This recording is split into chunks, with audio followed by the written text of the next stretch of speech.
All right, guys. On Sunday, the Bears lose to the Minnesota Vikings at home with a score of 19-13 in a game that was just pretty much a toilet show, just a boring game all around. Both sides of the ball really couldn't do much. The Vikings didn't do much.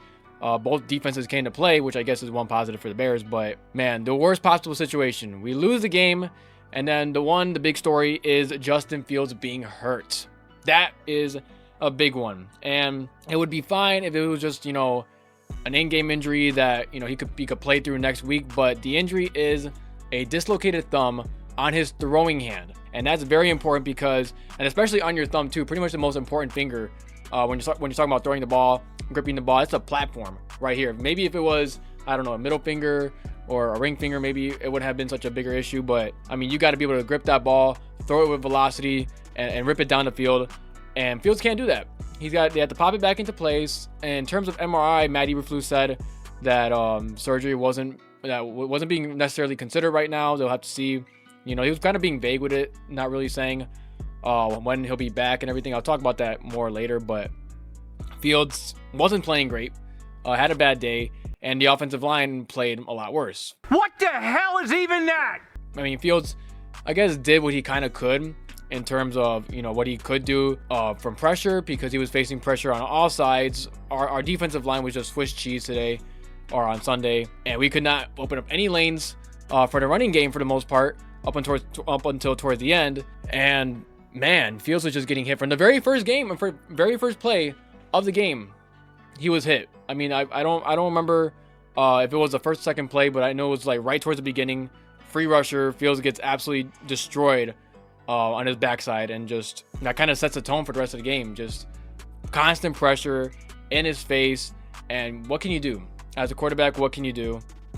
And then obviously he gets injured, I believe going into the half or something, or to the third quarter of sorts, and Tyson Bagent has to come in.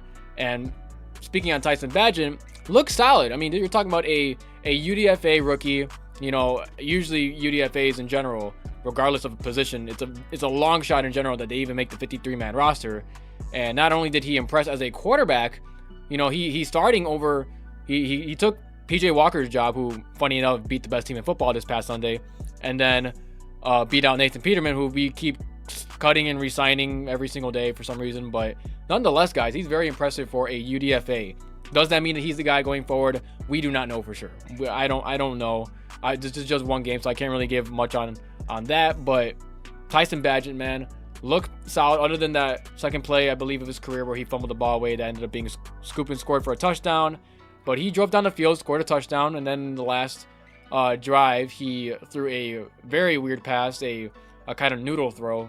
And I guess that's one thing that kind of concerned me about him is arm strength. But nonetheless, guys, he played really solid for a UDFA rookie. So props to him. He's most likely starting next week because they're already listing Fields as doubtful against the Raiders game. I'll make a separate video about that. But yeah, guys, this is going to be a long season, especially since if you're talking about a dislocated thumb, usually that comes along with some tears, as I've been reading on Twitter from some doctors on there, giving their thoughts and opinions on Justin Fields' injury. They're saying that it's most likely some torn or damaged ligaments on his throwing hand, on his throwing thumb. And until that's able to heal, he won't be able to throw the ball well enough, or even with enough velocity to be really a starting quarterback, or to be even on the field. So I think Fields, from what I'm reading, could be out for a month, maybe even a little longer. So that's about 4 to 6 weeks of football that he won't play in a season that is very crucial for him to show that he can be the starting quarterback for us for the foreseeable future, for next year, so we don't have to draft and start over with a new quarterback. Fields right now, obviously hasn't had a great season. Only had one really good game, one okay game where he, played solid stat-wise, but then gave it up at the end. And then the rest of the games have just been completely terrible, just absolutely terrible.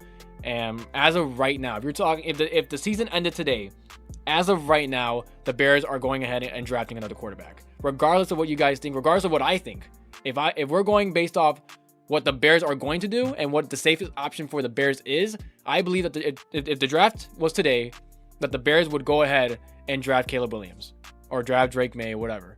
I believe we still have the first, second pick, so we would draft Caleb Williams, and that's just the reality of it, folks. And I'm sorry, but if Fields is out for 4 to 6 weeks, like some of the doctors think and how most people think, I mean, we're talking about a huge detriment. And he would have to literally play his ass off and be an elite quarterback, a top 10 quarterback every single game towards the end of the year for the rest of the games he's played this season if he misses 4 to 6 weeks. Because unless he does that, we're getting a new guy. That's just simple. As simple as that. It's unfortunate, but that's just the reality of the situation, guys. And obviously, you know, shout out to our defense, by the way. We actually didn't do a good job at stopping them. I believe we only held them to like 12 points. We gave up like 1 touchdown and 2 field goals, from what I can remember. And for the rest of the game, they didn't score. The only reason the score was 19 was because Tyson Bagent fumbled the ball away for a touchdown. But other than that, guys, the season in terms of Justin Fields, I'm afraid, is coming to an end. In terms of Fields and what we get to see from him and what, you know, the argument is for him being the starting quarterback next year, I don't know if that argument is going to be made for him staying next year. And I'm not just saying this in my opinion. I'm just saying this as a real Bears fan, as a guy who is predicting what the Bears are going to do here. And for job security being one of the biggest things for Ryan Poles, especially after now 2 bad seasons, I think picking Caleb Williams, picking up another quarterback, and just trading away Fields is the safest option for his job and for his, you know, for long term, so that he doesn't have to throw Fields out there, pass up on a, you know, generational quarterback. I know we kind of overuse that term, but a very good quarterback prospect, an elite quarterback prospect, and kind of take the risk on Fields, even though we haven't really seen, you know, any big reason for us to keep him other than just his athletic ability. Guys, I'm sorry, but this season is really crashing down on us. And right now, my only hope of sanity left right now is Tyson Bagent. I really hope. I am first and foremost a Bears fan. Let me just start off by saying this. I don't care who succeeds on the Bears.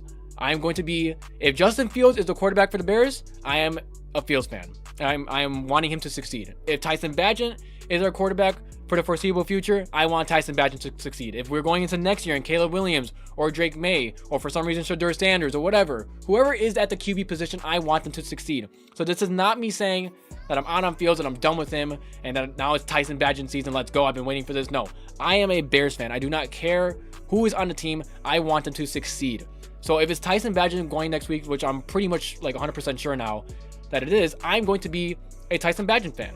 I'm going to be a Chicago Bears fan because he plays for the Chicago Bears. If it was Justin Fields out there next week, which I, you know, would have liked, then I would be rooting for Justin Fields. But the reality of it, guys, is that right now, Tyson Bagent looks solid for his first start. Fields has been playing bad. He's injured. And now we have to go against the Raiders, who have been playing pretty decent defense as of lately. And, you know, beat the Packers, beat the Patriots. And even though they're not elite teams by any stretch, they're still better than what we can put together. And right now, guys, our team is going down the drain. And like I said, my only hope of sanity right now is Tyson Bagent. I hope next week he can do good. We'll see. But, you know, as more information comes out about Fields and his injury, I'll be sure to let you guys know on that. But as of right now, guys, buckle in because it's going to be a long season. Bear down and I'm out.